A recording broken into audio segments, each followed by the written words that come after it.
There has been a major update regarding the standings and possible tie-breaking scenarios when it comes to the Rockets and them heading into the playoffs this upcoming postseason. And this could have major implications on who they end up playing in the first round. Hello, everybody. I am Donovan Ricondo. I am your host for Rockets Digest, where we break down all the latest news, rumors, and updates regarding your H-Town team. In this video, we are going to talk about the tie-breaking scenarios for the Houston Rockets. If bad things happen, hopefully they do not, but if it comes down to it, here is the situation. Now, before we get to all of that, make sure to hit that subscribe button and become one of the first 100 subscribers to this brand new Houston Rockets channel. Now, let us begin with our story for today.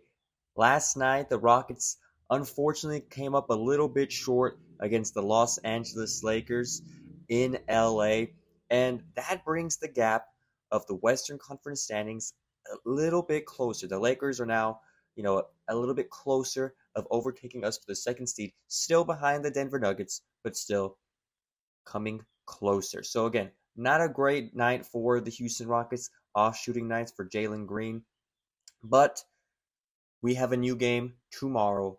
But quickly, let's take a look at the standings. As you can see, Thunder still first. Rockets have the second seed as it currently stands, but the Denver Nuggets are 1.5 games back away from us, and the Nuggets are 2.5 games back.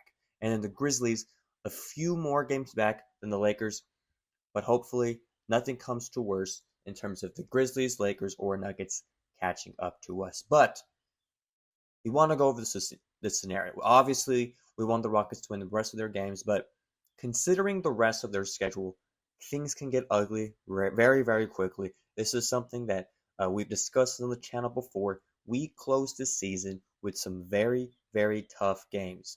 The only real kind of game you're supposed to win is against the Utah Jazz, but considering they have already beaten us this year, that doesn't instill a lot of confidence in terms of that game. But hopefully, we can come out with a win in that game. But again, these standings are so close. So I want to break down what the tie-breaking scenario would look like for the Grizzlies, the Lakers, and the Nuggets, and the likelihood of those happening. So first, we're going to start off with the Grizzlies. The Grizzlies currently around like 5 games back, 4.5 games back behind us currently. And so things are kind of looking good in terms of that aspect. Grizzlies have been failing a little bit behind, especially losing some of their last few games. They fired their head coach, so things kind of seem a little bit out of sorts over there in Memphis. And we have the tiebreaker when it comes to that. We have won 3 of the 4 matchups against the Memphis Grizzlies. So even if the Memphis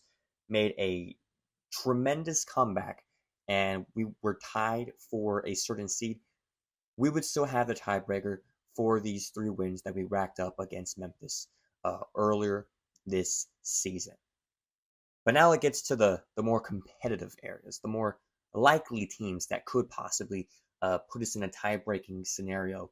And we're going to start off with the team we played last night, the Los Angeles Lakers.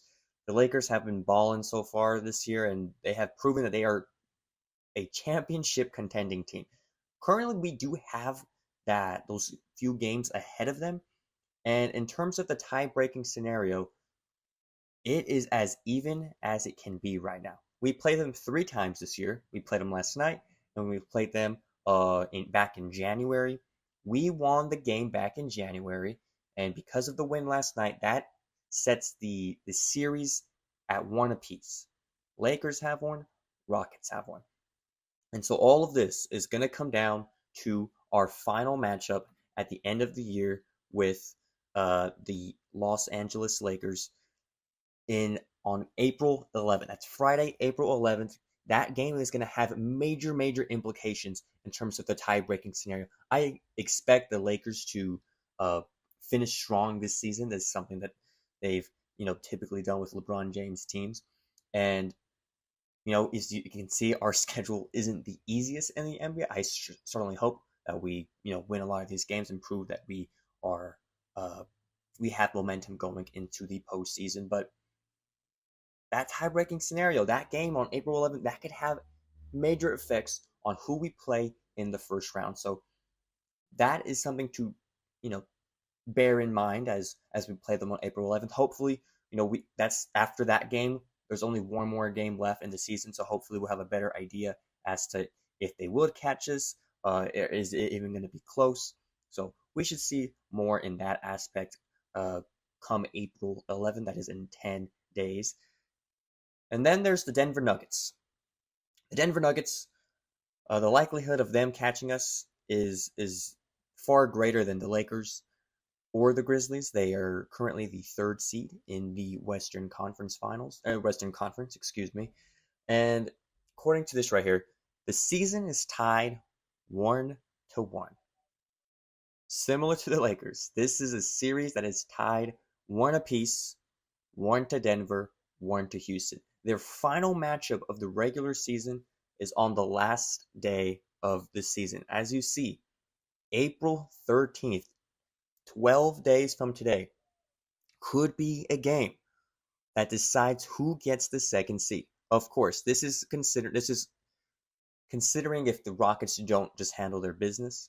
If they handle their business, they should avoid all of this.